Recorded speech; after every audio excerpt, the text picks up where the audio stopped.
Greetings to all. I trust your day is unfolding splendidly. It's a pivotal moment when one acknowledges the closure of a relationship with a narcissist, a testament to your courageous decision-making. There arrives a juncture where enduring their mistreatment becomes untenable. Your threshold has been reached, fueled by their behavior, propelling you towards growth, embracing fresh prospects, and reclaiming your joy. Individuals entrenched in self-absorption find adaptation challenging. Their machinations lose their allure as your discernment sharpens, refusing to engage in their manipulative schemes. Moreover, they recoil from experiencing the repercussions of their own conduct. Asserting your autonomy in the face of their attempts at control is perceived as a rebuff. Conversations with narcissists often falter as they fear relinquishing dominance. They may retreat or unleash their fury, shifting blame onto you for their predicaments.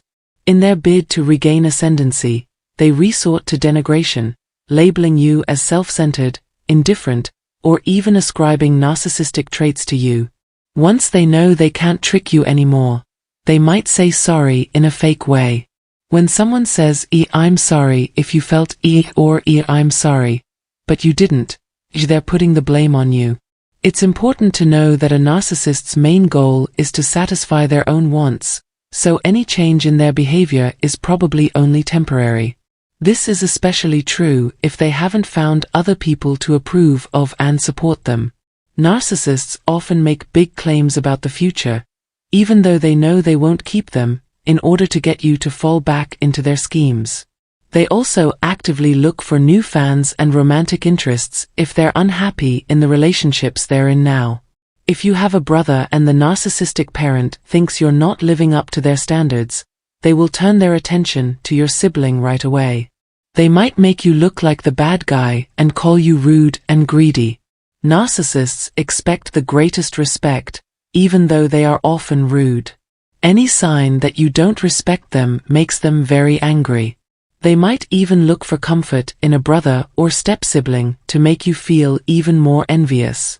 Their goal is to make you feel guilty, cut you off from other people, and make you believe that you can't have healthy relationships with anyone else. This kind of influence happens in more places than just families. When you're in a relationship with an egotistical person, they might follow other love interests to make you jealous. They want to make you look angry, jealous, and bitter because they think it makes them look better, even though they are the ones who are jealous. Narcissists are very good at using different manipulative techniques to get their victims stuck in a maze of mental pain and self-doubt.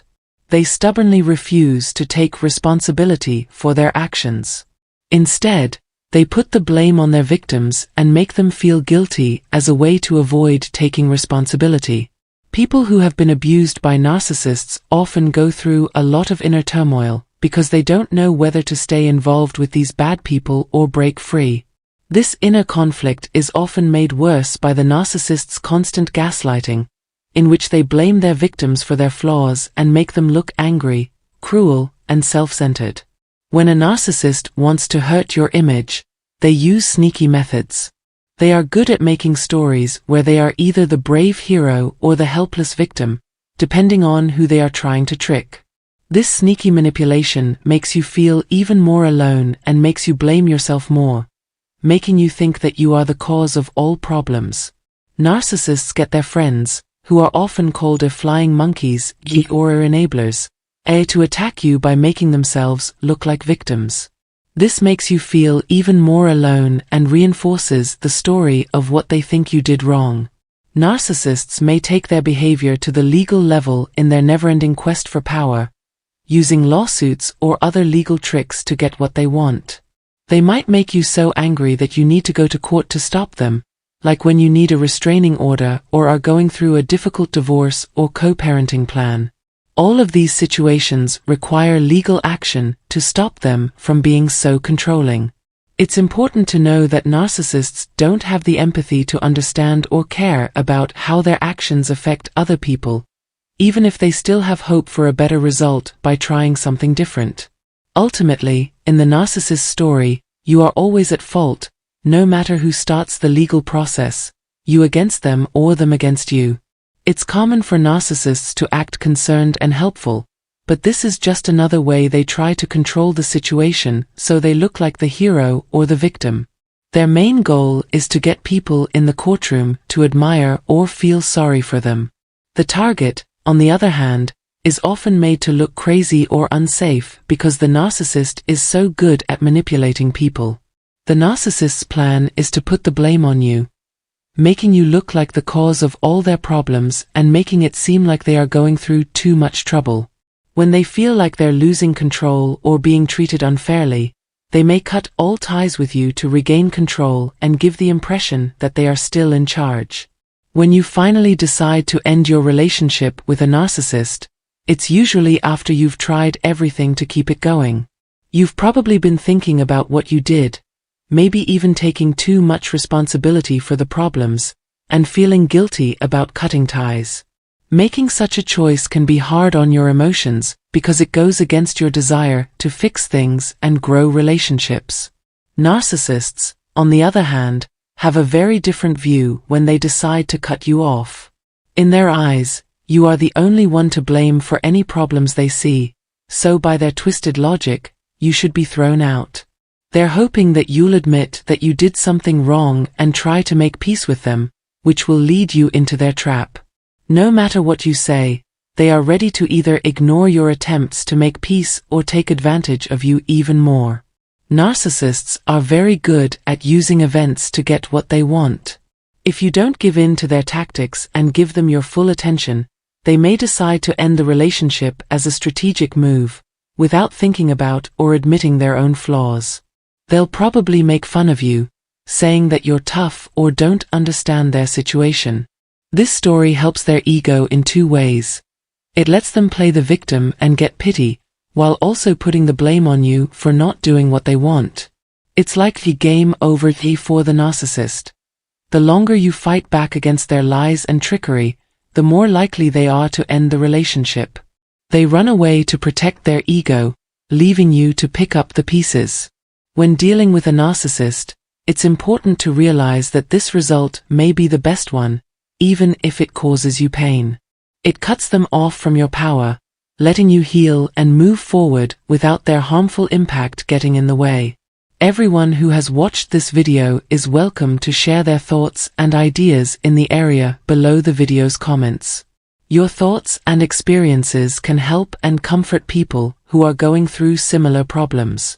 Thank you from the bottom of our hearts to all of our loyal readers for always being there for us and participating.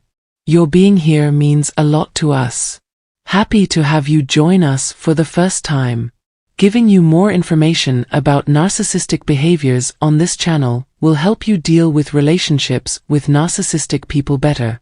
Getting along with a narcissist in personal or business situations where you can't avoid them is a challenge I'm committed to helping you with.